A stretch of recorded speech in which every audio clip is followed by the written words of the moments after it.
Okay, here we are out in the crappy shed. My plastic shed I got at Walmart.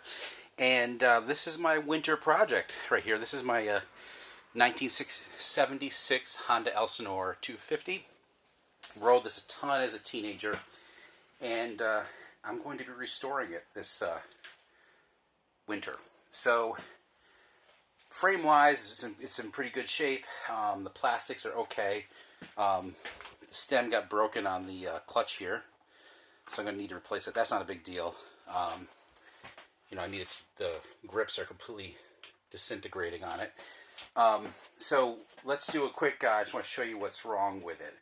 So this was stored in my parents' barn years and years ago, and over the winter what happened was some mice built a nest in the airbox, and what happened was the carburetor was here.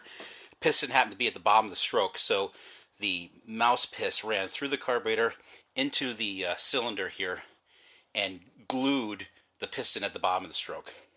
So I had, it was 2013 that I had it in the house, and I had it in my basement, and I took the head off, took the cylinder off, and tried to get the piston out, and I just couldn't do it. It was just glued in there. It didn't look like it was rusted. Now, it probably might be rusted in there now, but we're going to be fixing this whole thing. The whole engine's coming out. I got an engine stand that should be here Tuesday or Thursday. We'll see how the delivery goes. So I'm going to be taking the carburetor and the engine into the house and putting the engine on the engine mount, and we're going to start breaking it down. I got new gaskets for it.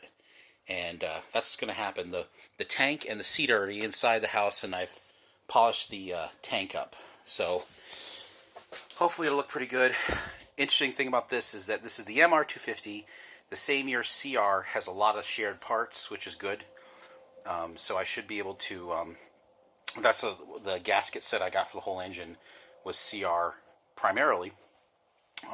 So I'm going to should be able to get all the parts for it. I did find a rear fender for this because it's got a little crack here, and the tail light thing has been modified on this one. I didn't do this; previous owner did. So I'm going to I'll probably get a replacement rear fender at minimum, and the front fender looks pretty good. I'll clean it up and see how it looks when I'm done. But all the rest of the stuff is going to get cleaned up. It's going to need brand new tires. Replace the chain on it. Rebuild the front forks if it needs it. The headlight needs to be fixed on it. Here's the wiring for the headlight right here. It's just wound up because it basically got wrecked, but it's fixable. So that's where we're at with this. So expect a winter project with a lot of little videos like this where I'm just doing stuff. Some might be edited. I don't think so, but this is just for fun. All right.